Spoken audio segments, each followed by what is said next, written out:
Un fermier se rend compte que l'eau qui alimente sa ville a été contaminée et se met immédiatement en route pour aider à arranger les choses et à trouver les coupables. Frank Langlais était agriculteur, fils et petit-fils d'agriculteurs, et il aimait la terre. Il cultivait la terre qui lui avait été léguée par son père, à la périphérie d'une petite ville de l'Iowa, et il y faisait bon vivre. C'était une bonne terre, et elle produisait de bonnes personnes. La plupart des habitants de la ville que Frank connaissait depuis l'époque où il était à l'école, il les comprenait et connaissait les petites habitudes de leur vie. Un jour, ce schéma s'est brisé et a failli tuer la ville.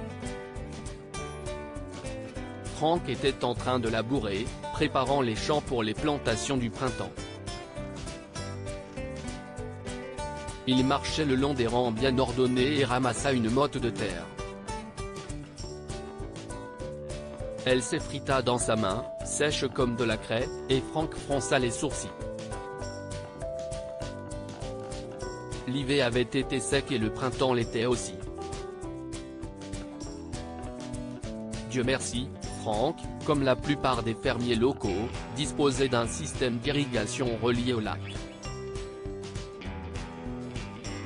Ce n'était pas toujours nécessaire, mais il semblait que cette année, ils auraient besoin de l'eau du lac s'ils voulaient récolter du maïs. À ce moment-là, Frank a entendu sa femme, Mindy, l'appeler de la maison. Il s'est approché et a demandé, « N'est-il pas un peu tôt pour déjeuner ?» Mindy avait l'air inquiète. Frank, Teresa vient d'appeler et elle dit que l'eau des robinets est noire et qu'elle sent mauvais, dit-elle. Teresa est la fille de Frank et Mindy. Elle a épousé un garçon du coin et s'est installée en ville. Frank entra dans la maison et ouvrit le robinet. L'eau coulait froide et claire comme du cristal. « Il n'y a pas de problème avec notre pluie », s'exclame-t-il. « Allons en ville pour voir ce qui se passe. » Arrivé chez Teresa, Frank examina l'étrange liquide sombre qui s'écoulait des robinets et secoua la tête. Il demanda, « Si est-il seulement chez toi, Teresa ?» et sa fille courut immédiatement à la porte d'à côté. Ils ont rapidement découvert que l'eau sale était partout, même dans la fontaine au centre de la place de la ville. Le maire a été appelé et il avait l'air très inquiet. Il est accompagné d'un ingénieur municipal. Comme vous le savez tous, dit le maire, nous puisons la plus grande partie de notre eau dans le lac. Mais j'ai demandé aux ingénieurs de la ville de détourner notre approvisionnement. Nous aurons de l'eau propre jusqu'à ce que nous ayons trouvé une solution. Attendez, s'écria l'une des personnes de la foule qui s'était rassemblée sur la place du village. Et nous, les agriculteurs, nous n'avons pas les moyens d'utiliser l'eau de la ville et il n'a pas plu. Nos récoltes et notre bétail vont mourir. Frank s'est avancé.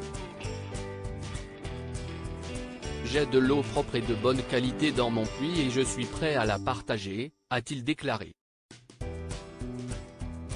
Mais la vérité, si est que cette boue dans l'eau est due au fait que certains d'entre nous ont déversé des produits chimiques dans les champs et que les eaux de ruissellement ont pollué le lac. Cela doit cesser. Nous devons trouver d'autres moyens de fertilisation et nous devons planter une barrière d'arbres et de verdure entre les terres cultivées et le lac, sinon cela se reproduira encore et encore. Le lendemain, lorsque les agriculteurs locaux sont venus à la ferme de Frank avec leurs camions-citernes, ils ont été surpris de voir un panneau, une tonne métrique d'eau égale un arbre. Les agriculteurs sont restés bouche bée jusqu'à ce que Franck leur explique. Pour chaque tonne d'eau, ils devaient planter un arbre autour du lac afin de protéger leur ressource la plus vitale. 2 ans plus tard, tout était rentré dans l'ordre et l'association locale des agriculteurs était heureuse d'annoncer une récolte exceptionnelle.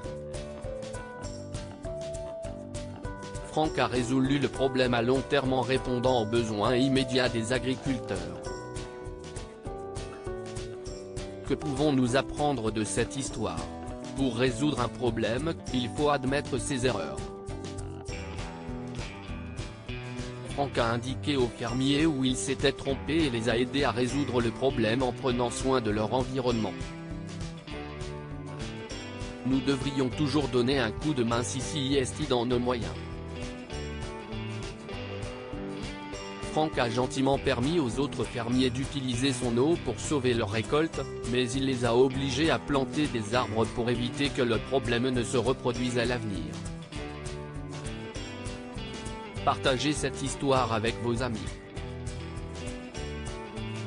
Elle pourrait égayer leur journée et les inspirer.